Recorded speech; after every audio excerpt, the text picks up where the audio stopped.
Hello, everybody. I'm a practicing therapist and I'm also a doctoral student of psychology.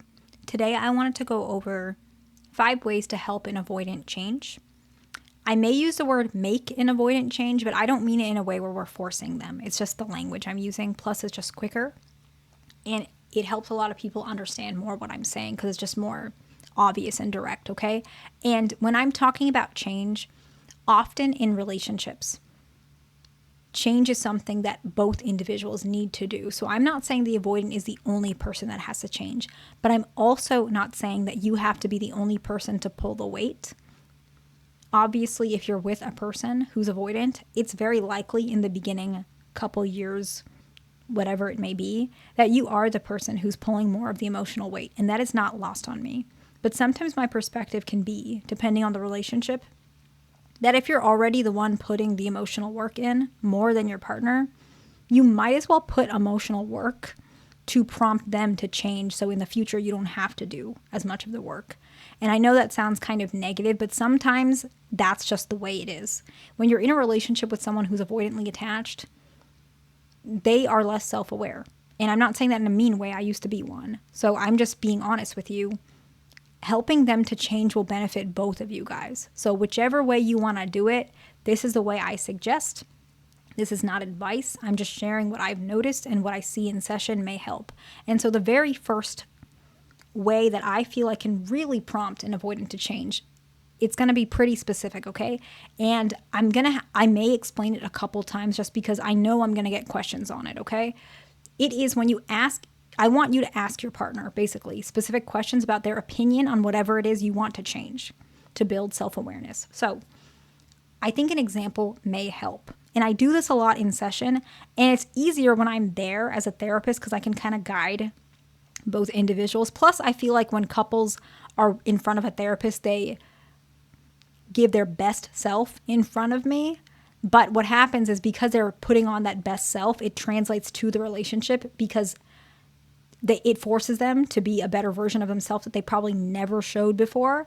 But now that they get used to that muscle, they actually show it in relationships. That's like a secret tip about couples therapy that a lot of people don't realize. Just showing up kind of forces them to be a better version of themselves. So that automatically makes people change. However, this particular one is similar to that. You might ask specific questions about their opinion about something. So let's say a couple is struggling with bedroom intimacy. An avoidant man and let's say anxious, preoccupied female, he's pulling away in the bedroom. They haven't had connection in that way in a year. And she's very upset, rightfully so. And sometimes asking continuously is going to push this person away from wanting it. However, what might help is just to build awareness on his side, asking specific questions. Let's say you want to say, what is your opinion? Which one of these options aligns with your perspective of bedroom intimacy more? And then you give these options. Let's say the first one is intimacy in the bedroom is mechanical and you don't need an emotional connection. Okay, that's one. Okay. Let's say the second option is intimacy in the bedroom is important for relationships, and if we're having a dry spell, it's important to focus on it. It builds connection, it builds trust, it builds happiness. It makes the relationship stronger. Okay, so that's number 2. What is it? Option 3. You will say, or bedroom intimacy is only when both people really, really want it. It's very expressive. It's very connecting. It's very passionate. It's very, alive, electric, chemical, whatever it is. And so those options, which one of those 3 do you align with the most? Now, a lot of avoidant individuals will probably answer number 2, which is the healthiest answer typically for long-term relationships. However, they don't act like it's number 2. Often they act like it's 1 or 3. But those 2 are their limiting beliefs to push people away, right? And so sometimes if they're angry or they're caught off guard, they'll say it's mechanical. It's only mechanical. Like it doesn't mean anything. You can have it with anyone. It doesn't mean you love them, right?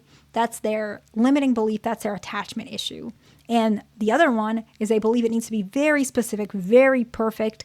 Otherwise, it's not worth it, right? And so those are their beliefs that's blocking them from the actual truth, which is the second selection. I hope you guys are following. I know this a lot right now, and I'm aware of that, okay? When you ask that question and they answer, they see who they are. Basically, you put like a mirror up in front of them. Because if they answer 1 or 3, they're going to hear them say it out loud, and that might not fully sit with them, even though they said it. They might have not liked that. Or if they answer number 2, which is the healthiest for relationships, what they do is they start realizing, wait, this kind of doesn't agree with the way I'm acting though. Because I'm saying you should prioritize it. I'm saying it's healthy for long-term relationships, but I'm the one pulling away. And so you already have built self-awareness for them just by asking a specific question. You didn't tell them, hey, like, I think we should do this. Let's do this right away. It's so important to us. You didn't push them or anything. You allowed their self-awareness to be built. And it actually allows you to hear where they're at, right? Because sometimes if you ask this in the beginning of the relationship, let's say 2 years in, they might answer 1 or 3. But 4 years in, they might answer 2. And so you can also use this as progress. This is a way to help an avoidant change without really doing much, to be honest, okay? The next one is lead by example. Show the change that you want to see. If you want your partner to be more affectionate and communicative, you might model that in yourself, or you might translate that and say, you know, I think that communication and affection is really important. So I've been wanting to do that a little bit more. Let me know if it's a little too much. But that's my goal recently. So I'm just letting you know in advance, right? So you prepared them, but you're also leading by example. You're saying it in a confident way and that makes an avoidant think, okay, I'm hearing you, I'm listening.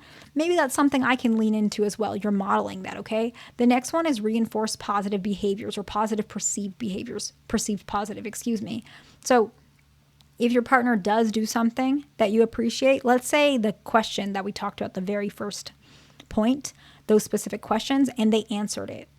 You might mention, especially if they answered number 2, you might say, oh, wow, like I didn't realize how much you understood about love and that we're on the same page. Like I'm really excited about that. I'm happy. And once we cross that bridge, now I know we're on the same page, right? You really gave that reinforcement. Or if they didn't answer the question that maybe you're looking for necessarily, you could say, okay, you know, I feel like B is the answer, or whatever your alignment is. You can say C, 3, whatever you want. And you can mention, I appreciate that you shared that. My answer is this, but I'm happy to at least know where you're at so that I know maybe this is the clash of why we're struggling. You still acknowledge, thank you for sharing. Thank you for opening up. Acknowledge the behavior that you're wanting, the fact that they answer, the fact that they open up, okay?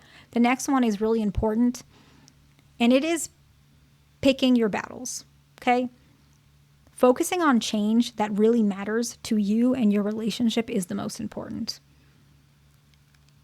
All else things you might want to do later in the relationship, other things, whatever it may be. If you're annoyed that your partner doesn't do the dishes, that is very annoying. I get that. But maybe if they're avoiding intimacy in the bedroom and they also don't do the dishes, my opinion is the intimacy in the bedroom is a little bit more important. Up to you to decide, but that's my opinion.